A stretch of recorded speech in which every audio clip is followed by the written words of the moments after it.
Welcome to one of my hobbies. This is a thing that I've done over the past few years. I have a hobby of making walking sticks. I've never sold one because they're not ready by any stretch, but just something I do slowly over time. So the difference with this is completely manual, knife only, this knife specifically, over all the years that I've done this now.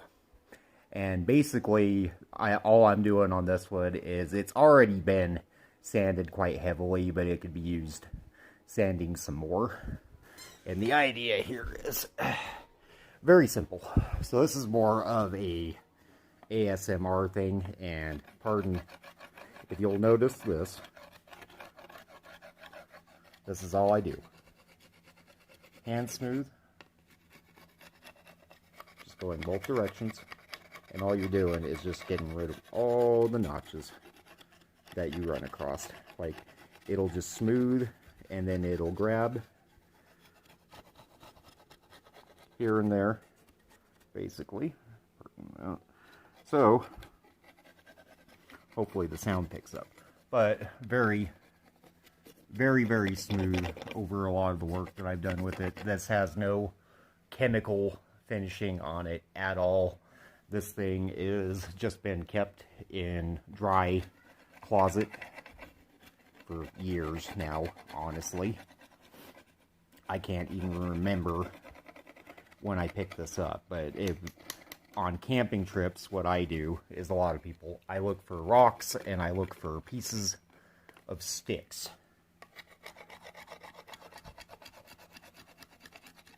That can be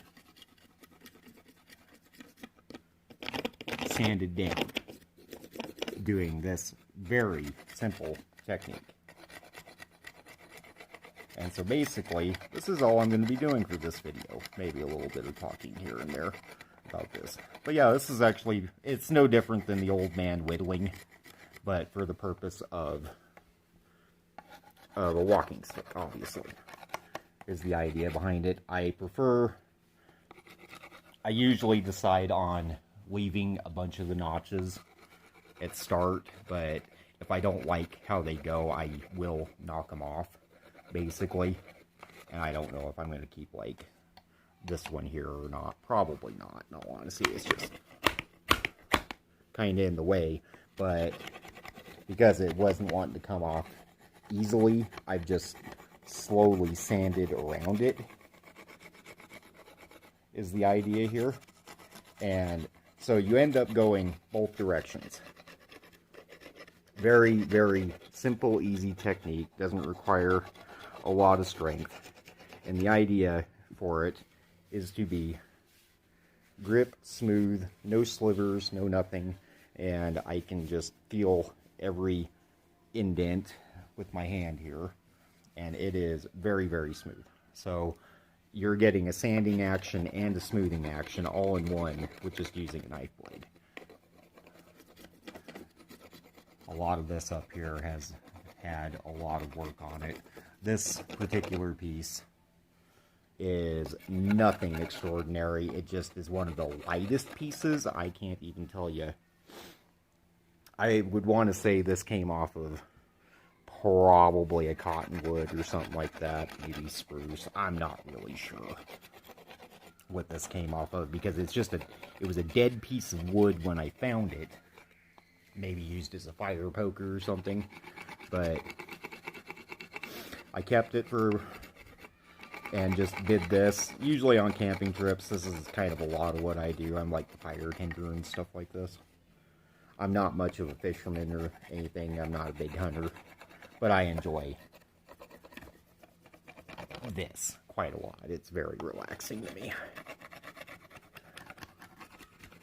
Not so much like the sound or anything, but it is what it is. So, yeah, basically, it's just back and forth, both directions. Because once you go along one way, it'll be really smooth, but it weighs all the grains that way. So then you just work your way back.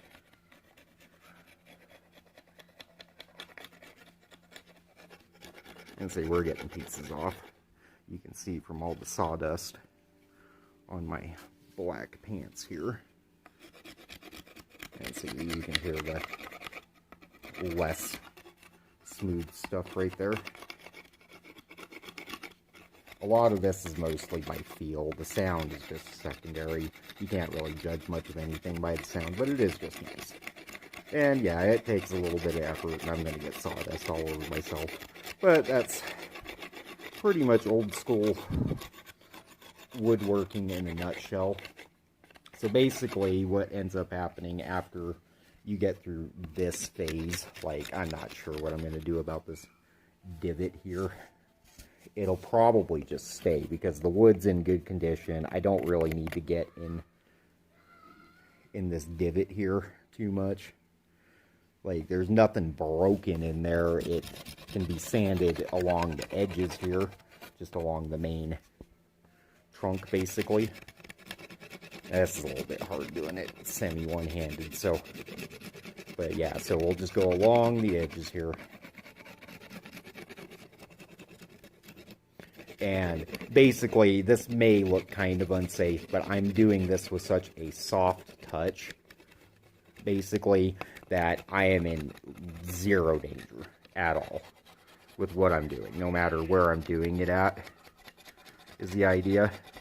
And I could turn this around, but because this is just such a soft touch in doing this sanding specifically,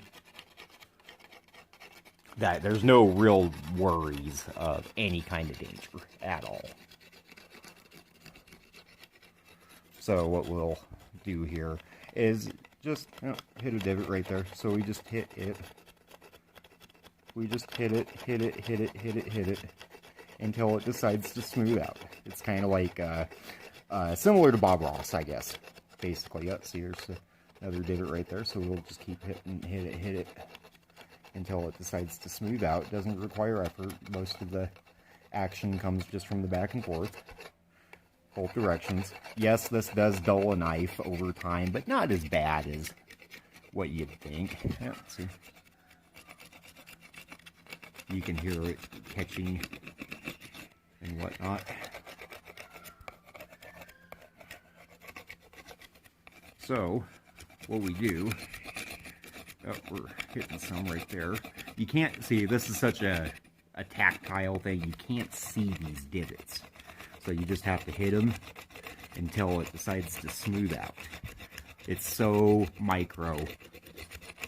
It's so micro that you can't even feel it.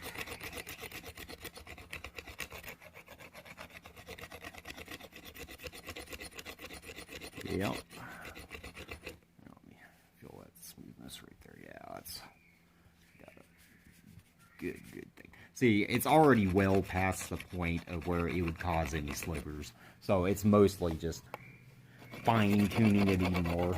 And a lot of it can, like, if you want to get a good one, you actually go completely flat blade.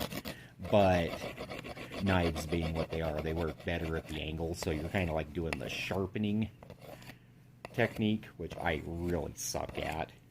But I'm incredibly horrible at screwing up blades. Like, this one's been screwed up and fixed so many times by myself that, yeah, see, we actually have some shine on this guy. Reflection. Now, so yeah, you can get some really cool polish out of this technique, even if it does take a minute. So, like, we'll move to this duller stuff right here near the notch. And then there, you can hear it.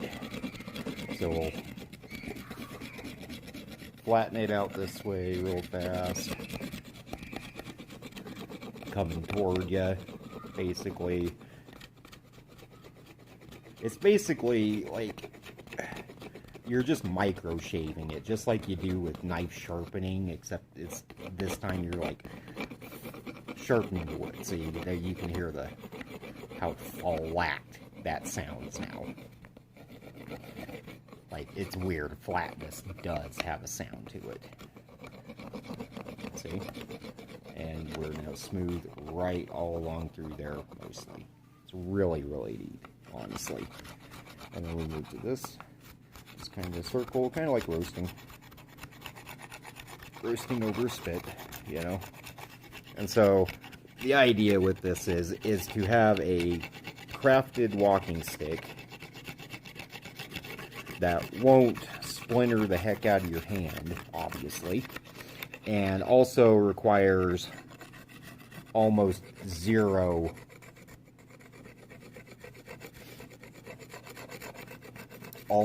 hey, there's some shine right there, almost zero treatment. Honestly, in order to perfect it, you would want to stain it. Well, maybe not stain it, but at least lacquer it to maintain it from wood rot. But in a dry climate, that's not that big of a deal. It's only a big deal if it gets thoroughly wet. So you'd want to dry it out near a fire. If it got thoroughly soaked, it's not gonna, this is one of the hardwoods, not like ironwood styles, but I'm not exactly a wood expert by any stretch, because like I said, I can't even name which particular wood this is, but this whittling technique is pretty much universal. I mean, that's literally all I'm doing, is just a variation of whittling here. Micro whittling, I guess is what you'd want to call it. But yeah, so the entire stick is, let me see here, I'm 5'9". This comes up to my belly here, so this is about, you know, 3 foot stick or so, right? It's pretty decent little piece here, honestly. Not too bad, but yeah, I really do enjoy this as a small, easy and cheap hobby that gives some satisfying results. Basically, it takes almost no effort and results in pretty good pieces too, honestly. So here we are up near the top. So yeah, some of these pieces, like up here, you'd want to knock like this guy off, this spike here, or keep it as a handhold. You also have this old notch here too. Like, I prefer keeping some of these on because they give a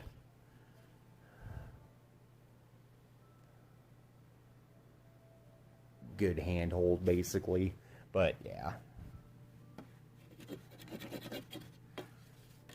it's a easy, clean and fun hobby. Just whittling your wood, basically. You know, and yeah, you can just spend a lot of time on this, and it doesn't really, it seems boring, but it's really not, because you just keep hitting these micro divots that are literally invisible, and so it just becomes, yeah, see, you can see some of it.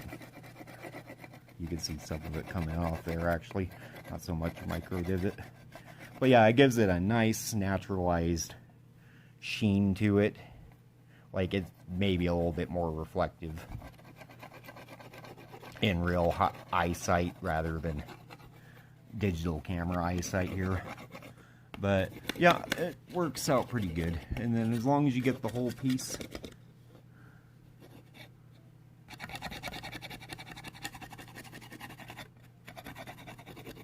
up and done here. Let's see, not a big deal.